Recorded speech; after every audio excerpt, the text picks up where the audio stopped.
Telangana CM Revanth Reddy స్విట్జర్లాండ్లోని దావోస్లో పర్యటన కొనసాగుతోంది. ప్రపంచ ఆర్థిక వేదిక సదస్సుల్లో పాల్గొనేందుకు వెళ్లిన సీఎం బుధవారం సైతం పలువురు పారిశ్రామికవేత్తలతో భేటీ అయ్యారు. Adani group chairman Gautam Adani, Tata Sons chairman చంద్రశేఖరన్తో సమావేశమయ్యారు. JSW group chairman Sajjan Jindal, global health strategy vice president William Warr, VRLDC ప్రతినిధులను కలిశారు. రాష్ట్రంలో పెట్టుబడులకు ఉన్న అవకాశాలను సీఎం వారికి వివరించారు. దావోస్ పర్యటన సీఎం రేవంత్ రెడ్డి తెలంగాణను ప్రమోట్ చేయడానికి బాగానే కష్టపడుతున్నారు.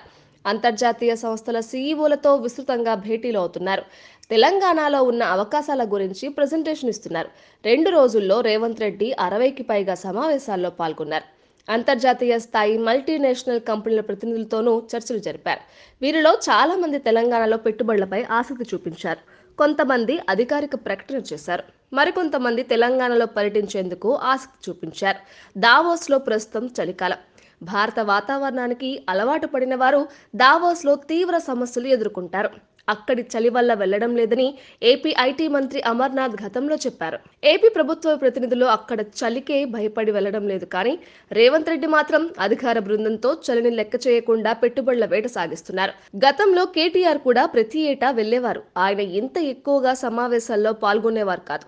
కానీ రేవంత్ మాత్రం తన దావోస్ షెడ్యూల్ మొత్తం పారిశ్రామికవేత్తలతో భేటీలకే ప్రాధాన్యమిస్తున్నారు.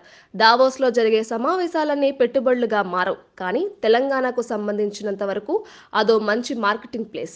వచ్చే పారిశ్రామికవేత్తలందరి దృష్టిలో తెలంగాణ పడేలా చూస్తే ఎప్పటికైనా వారి వ్యాపార విస్తరణ లేదా కొత్త వ్యాపార అవకాశాల కోసం తెలంగాణను దృష్టిలో పెట్టుకునే అవకాశం ఉంది. ఈ విషయంలో రేవంత్ రెడ్డి శక్తివంచన లేకుండా పనిమంతునిగా పనిచేస్తున్నారు. ఆయన శ్రమకి తగ్గ ఫలితం దొరికితే రాష్ట్రానికి భారీగా పెట్టుబడులు రావడం ఖాయం. మరిన్ని అప్డేట్స్ కోసం మా కాయ్ టీవీని సబ్స్క్రైబ్ చేసుకోండి. మా వీడియో కనుక మీకు నచ్చినట్లయితే లైక్ చేయండి, షేర్ చేయండి. మీ విలువైన అభిప్రాయాలను కామెంట్ బాక్స్లో తెలియజేయండి.